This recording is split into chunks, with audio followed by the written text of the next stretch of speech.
조갑제 TV 시청자 여러분 안녕하십니까. 2021년 4월 6일 오후 4시 46분입니다. 내일은 운명의 서울시장, 부산시장 보궐선거 투표일입니다.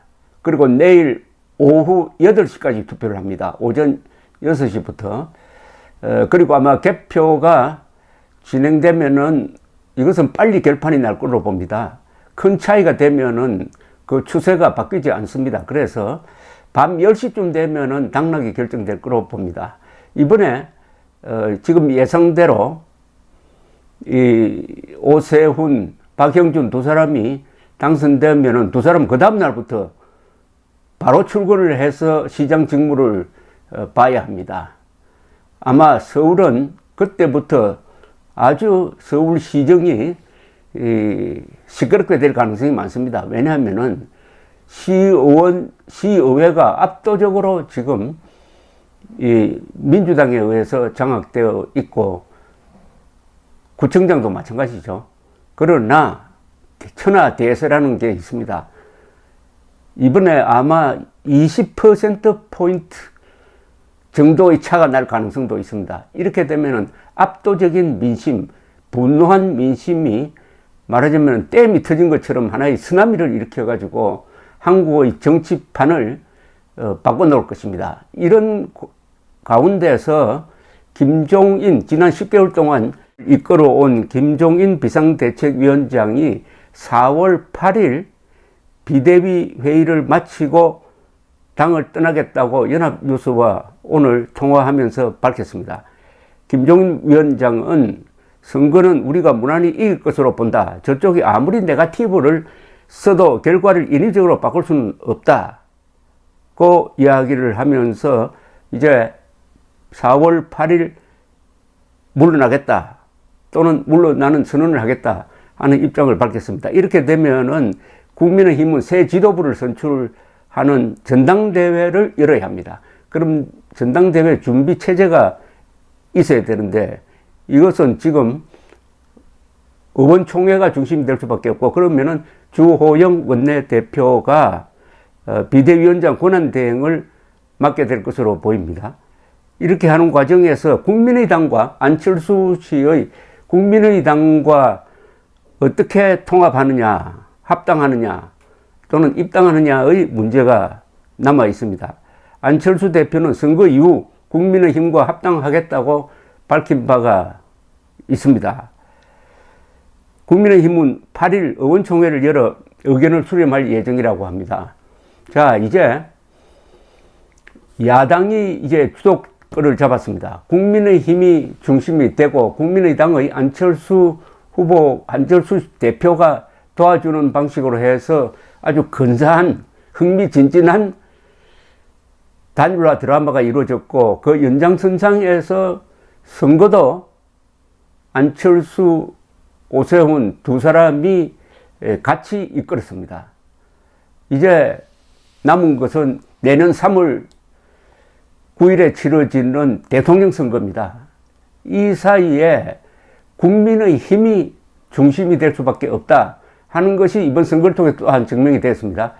국민의 힘이 플랫폼이 되어가지고 윤석열 총장과 손을 잡아서 단일 대통령 후보를 만들어내야 한다. 그러려면은 국민의힘이 달라져야 한다. 과거의 국민의힘의 이미지 가지고는 어려운데 이번 단일화 드라마 그리고 선거운동을 통해서 국민의힘이 상당히 달라졌다. 그리고 안철수란 요소가 다시 긍정적으로 등장을 했다.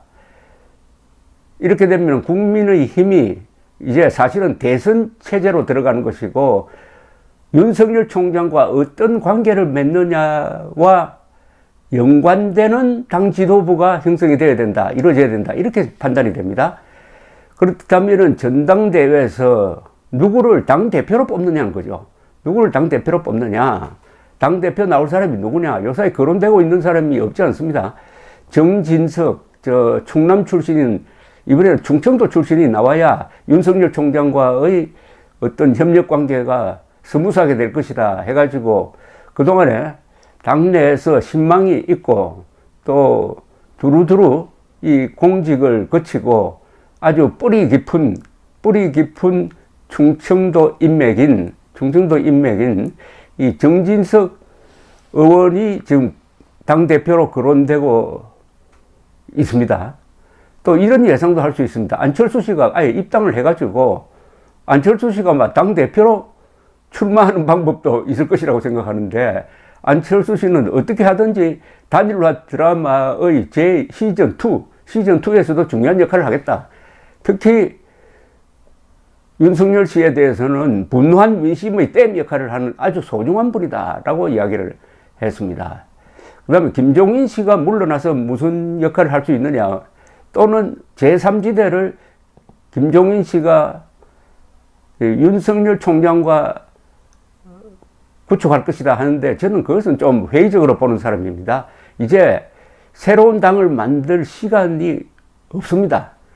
새로운 당을 만드는 과정에서 또 문제만 생깁니다. 이제는 국민의힘이 스스로를 개혁을 해가지고 새로운 모습으로 태어나고, 그 새로운 모습으로 태어난다는 것은 중도와 보수를 아우르는, 중도 보수 플러스 이 합리적 진보까지 아우르는 그야말로 대한민국 세력, 대한민국 헌법 수호 세력, 자유진영, 이렇게 크게 틀을 잡고 그 속으로 윤석열 총장을 영입한다고 할까요? 또는 추대한다고 할까요? 하는 식으로 들여가지고, 그러다 치열한 단일화 드라마를 또 만들어내야 합니다. 절대로 기득권 운운하면서 내가 낸데 하다가는 또 모였던 표가 달아나기 십상입니다. 한국 사람들이 가장 싫어하는 게 이겼다고 오만해하는 자세를 싫어하는 겁니다. 이번에 문재인 정권이 왜 이렇게 몰락하고 있습니까? 오만하고 무능했다는 것 아닙니까? 여기 하나 더 보태면 위선이죠. 위선, 무능, 오만을 심판하는 것인데, 자칫 잘못하다가는 국민의힘이 그런 꼴이 될 수도 있으니까 국민의힘은 이제 젊게 바뀌어야 합니다. 그리고 전국 정당이 되어야 합니다. 어느 지역에 너무 기대하지도 말고, 또 어느 지역을 위해서 봉사한다는 그런 자세 다 버려버리고, 그리고 무엇보다도 자유통일을 목표로 해야 합니다. 이번에는 자유통일, 헌법에 적힌 대로 이제 대한민국 안의 종북 세력을 쓸어버리고 헌법이 명령하는 대로 자유통일로 나아가서 한반도 전체를 민주국가로 만드는 헌법 제1조를, 그리고 제3조를, 제4조를 두루두루 합쳐가지고 북한 노동당 정권을 평화적으로 제거하고 자유통일함으로써 북한 주민 2,500만 명을 구출해서 우리와 같은 자유민으로 만든다. 우리의 과제는 노예 해방입니다. 북한 노예 해방이 모든 정당의 최종 목표가 되어야 합니다. 그렇게 함으로써 한반도를 통일되고 강력하고 번영하고 자유로운 나라로 만들어가지고 7세기에 신라가 삼국통일한 이후에 이 동북아시아가 약 300년의 평화를 누리는 고대사의 전성기를 만들었던 식으로 한반도가 통일되어서 자유롭고 강력한 나라가 되면은 동북아시아, 그리고 태평양, 그리고 미국까지도 평화롭게 된다.